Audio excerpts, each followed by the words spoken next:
Ons praat vandag oor die veelsidige rol van genomika in die veebedryf met die Landbou Navorsingsraad en by my hier in die ateljee is Dr. Simon Lashmar. Simon, baie welkom. Wat behels moderne veegenomika vandag? Wat is alles onder hierdie sambreel? Dankie Lise vir die geleentheid. So danksy groot tegnologiese vooruitgang het baie meer toepassings nou moontlik geword, so dit strek baie verder nou as net ouerskap en eenvoudige diagnostiese toetse.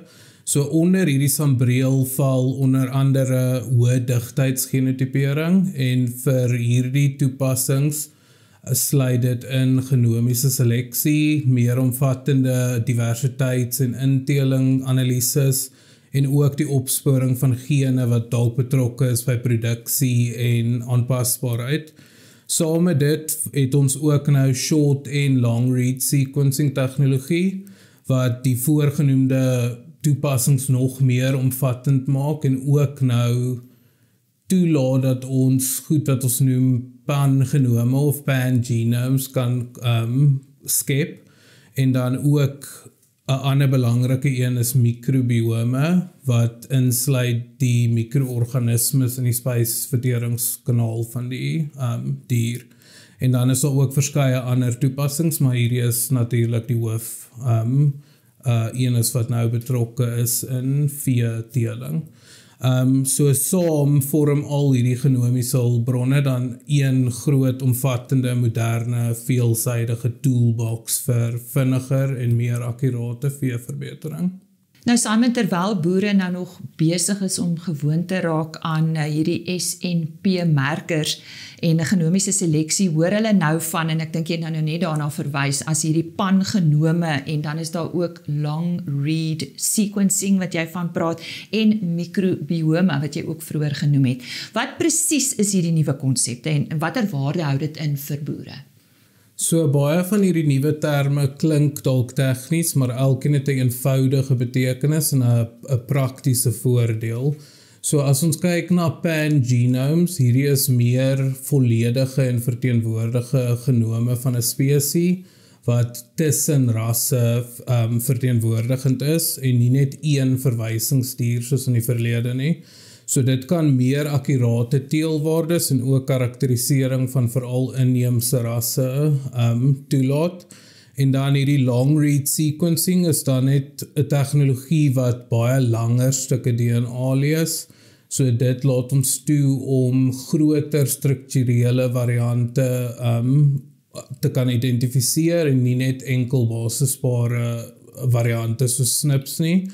En hierdie groot variante kan dan ook belangrik wees in sekere eienskappe soos aanpasbaarheid, reproduksie ensovoorts. Dan as ons kyk na microbiome, verwys dit na die mikroorganismes in die rumen of die spysverteringskanaal van die dier. En dit is veral belangrik vir ons om diere te kan identifiseer wat meer voer-effektief is en ook dalk minder metaan vrystel. So kortliks, hierdie tegnologie word meer gevorderd, maar die uitkomste is ook meer prakties in terme van beter karakterisering, meer akkurate seleksie en dan op die ou ende ook groter winsgewendheid vir die boer.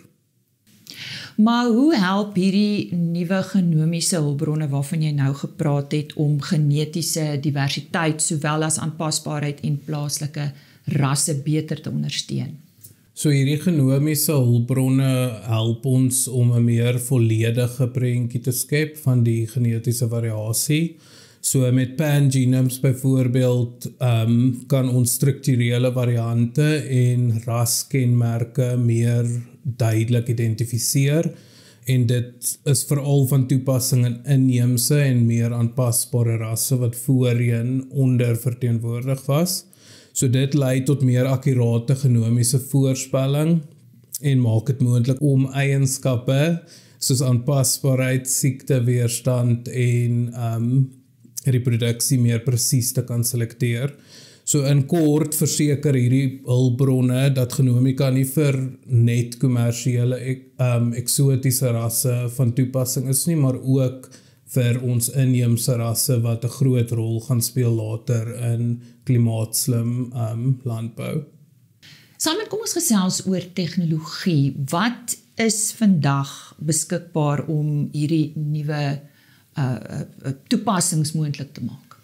Ek sou sê die hoof 3 tegnologieë wat tans beskikbaar is SNP genotipering en dan ook, soos ek gesê het, ons short en long read sequencing tegnologie en dan ook metagenomika en mikrobiome.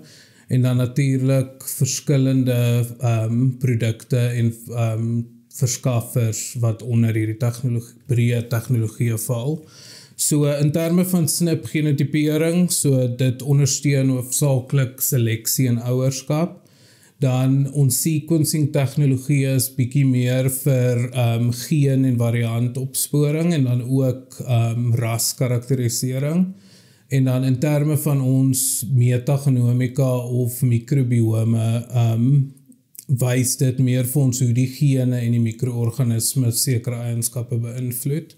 So daarby ook is daar imputasie wat kostevrye metodologie is, wat basies lae digtheid en meer bekostigbare platforms beskikbaar stel vir boere. So natuurlik maak dit ook vir die boere nie net dit meer bekostigbaar nie, maar ook meer toeganklik. So dis belangrik om ook te noem dat al hierdie tegnologieë alreeds prakties beskikbaar is in Suid-Afrika. Nou jy het genoem dit is prakties beskikbaar vir ons boere in Suid-Afrika. Al hierdie nuwe ontwikkelings, hoe kan Suid-Afrikaanse produsente prakties begin hiermee? So ek sou vir boere aanraai om eenvoudig te begin en dan stelselmatig hulle self op te werk.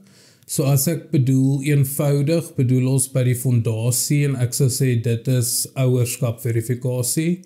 Ouerskapverifikasie verseker meer akkurate en betroubare data, eerstens.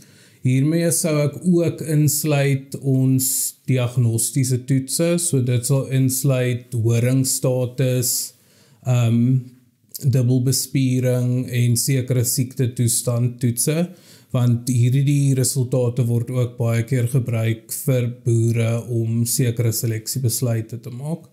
Van daaraf sou ek aanraai dat boere hulle jong seleksiediere genotipeer en dan genomiese teelwaardes in hulle teelprogram inwerk.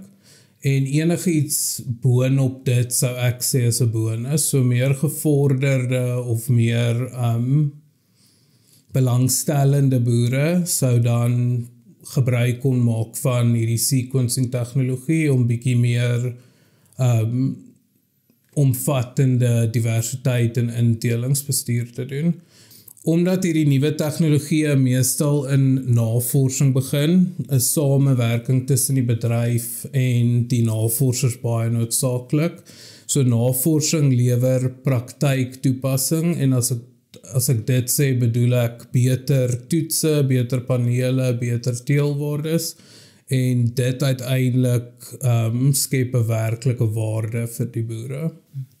Nou ja, dit is inderdaad baie veelsidig. Baie dankie dat jy vandag met ons kom gesels het, Simon. Dis 'n plesier, dankie dat julle my gehad het. Daar sy aan ons het gesels met Dr. Simon Lashmar en hy het gepraat oor die veelsidige rol van genomika in die veebedryf.